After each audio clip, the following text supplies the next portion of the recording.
But he's come in from Texas, and we're going to hear from our consultant and an outstanding producer director. I don't know if you know that Chris holds the world's record. He holds the world's record. Why don't we show them with what he did, and then he can explain what the world's record is as you view what's happening. Chris, come on up over here, and then you can take the mic, and we're going to show you a world's record. And here he goes. That's the Rio Grande. You just swam across the Rio Grande River. What do you want? Oh, what? I don't want nothing. I'm Chris Burgard, damn it. You're a funny guy, Tom. How did it taste? Pretty bad. Actually, the cameraman said afterwards, you just swam the Rio Grande twice in a cowboy hat, and you should probably call your wife Lisa. So I did, and went and got my phone, and I called my wife Lisa. And I call her Lisa because that's her name. And thank you. And she said, "Why did you swim the Rio Grande?" And I said, "Well, exactly, because you could. And if not me, then who? If not now, then when?" So I swam the Rio Grande to make a point about our country. As Sam pointed out, as President Reagan said, if you don't have secure borders, you don't have a nation. That nation will not long survive. And as we've seen throughout Europe, you erase the borders, you erase the nation state. And it's happening here now. And a lot of that is because in any war, you have your troops, you have your munitions, you have your battle strategies, and then you have your PSYOPs division, your propaganda. And in this country, we have the mainstream media, we have fake news. I just want to share with you some things I've experienced in my 17 years on and off the border. The first time you pull a dead body off the border, you're looking at him and you're thinking, who was this person? What drove him to come here? What were his last hours like when he died? Did he leave a family? And the biggest thing you're thinking is, don't get any of that fluid on your shoes because it smells so bad. If it does, you gotta throw your boots away. That's something you don't see on fake news, is the smell of death that comes from the border. The first time you sit with a rape victim, a woman that thought she was coming to a better life, and the cartel coyotes have raped her, they're just broken. The first woman I sat with, it was 75, 80 degrees out. She was in a winter coat and she was just shaking so bad she just couldn't stop shaking. She'd been left alone for 3 days. Second one I sat with, girl's probably about 16, 17 years old, and the cartel coyote who raped her was a snot-nosed kid that just grinned at me because he knew nothing was going to happen to him. It wasn't. We waited for Border Patrol. Border Patrol came. He was held overnight, sent back, went back, taking another load over next day. He gets $1,200 a load, and that's a lot of money when you're a kid coming from Mexico. But you don't hear about those stories on the news. You don't hear about the rape trees. Anybody here heard about rape trees on the border? Okay, a few. So what a rape tree is when these groups come across, what the cartel coyotes will do to impress upon their load that they are the dominant authority, bringing them across the border, is they'll take a woman, a daughter, a wife, often with family members in the group, and they'll have these trees, and they'll put down sometimes blankets, sometimes just soft sand, and they'll rape them within earshot of their families. And then to prove that they did that, they'll take their panties and their bras and they'll hang them up in the tree. And when we first came across those back in 2005, the media did everything they could to destroy us, that we'd made that up.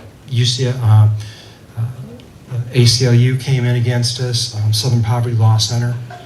They couldn't cover up the truth. You can't keep the truth down. You ask any rancher down on the border, Texas, Arizona, yes sir, they'll tell you they have these on the ranch. My buddy John Ladd's got them. You don't hear this in the fake news. They don't tell you these stories. As it was mentioned earlier, when we're losing in some cities and states more people to fentanyl and heroin overdoses than we are car accidents, that fentanyl and that heroin, that's just not coming because the cartels want to diversify. That's coming from China. That is being put into our country as part of asymmetrical warfare against the United States of America. National security begins on the border. And those of us that have been on the border for years have known this. You talk to three-letter guys down there, you talk to local sheriffs. You know, we've had, I met John Guandolo when we had jihadis coming in West Texas in the Bush administration.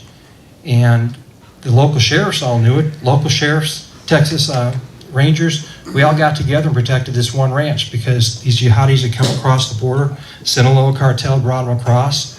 And down on the border, it's not a brown and white issue. You have families on both sides of the border.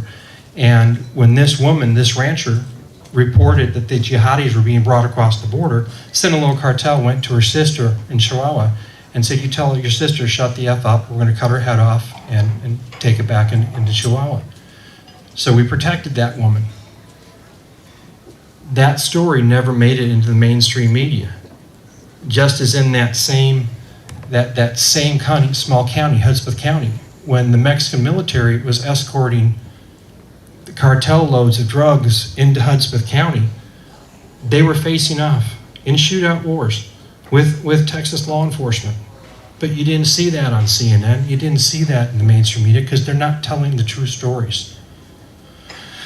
During the Obama administration, my buddies on their ranches were seeing groups of Chinese come through, but the Border Patrol agents weren't allowed to talk about it. I'm filming down there, and they're under gag orders, not allowed to talk about it.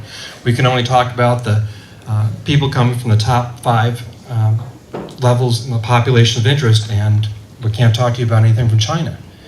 But at the same time, on my buddy's ranch, they were seeing Chinese folks come through there with very advanced navigational equipment, and what they were doing is they were mapping through the Vickers Ranch how to get into the United States of America, how to get around the Border Patrol checkpoints.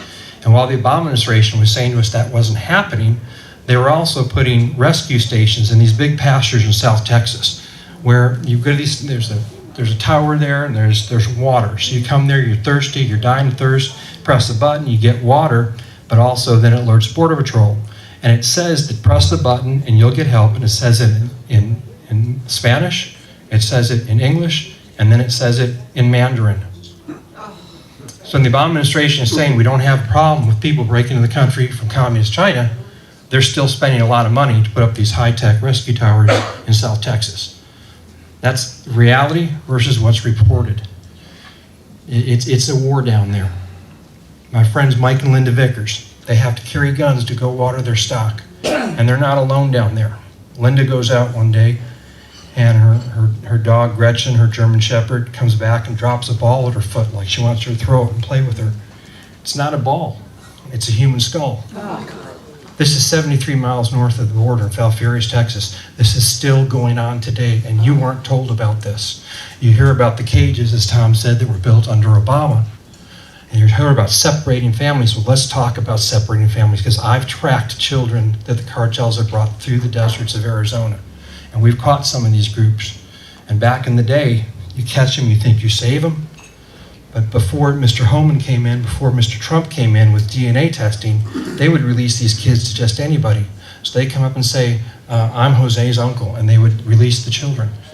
And those kids were, the ones we thought we saved are probably all dead now, because they were being sold by the cartels for human trafficking into some very, very bad and evil places. Those kids aren't, you think you save them, and you don't. And that's still going on. You want to talk about separating families, let's talk about the cartels that are selling children in the United States of America. That's going on. I'm telling you, this is war. What can we do? Everybody in here can be a part of this battle, because knowledge is power. And right now we are engaged in the greatest information war that this planet has ever seen. For 17 years, I've been telling you the truth about the border. For 30-some years, Mr. Homan has been standing up and being a warrior for this country, and the media has ignored it. Well, just because we now have Joe Biden in the White House doesn't mean we can't stop them. This is absolutely winnable. We get to a tipping point of about 80% where people know the facts. They won't stand for this. Because the reality is, we live in a world where now conspiracy theories are the next spoiler alert. So if I told you, oh, the Chinese Communist Party is putting heroin through the border to try to kill Americans, you'd think I'm crazy. No. Tom, how much have your guys caught? Enough fentanyl to kill every American 2-3 times over? 50 times. Yeah. That is reality. The reality is we have a president right now that will fly illegal aliens to new lives anywhere in the United States of America, but he won't send a plane to send Americans back from Afghanistan. Unbelievable. Y'all can change that. Thank you for being a part of this, and ask God to give us some prayers and hope we get this one right. Amen.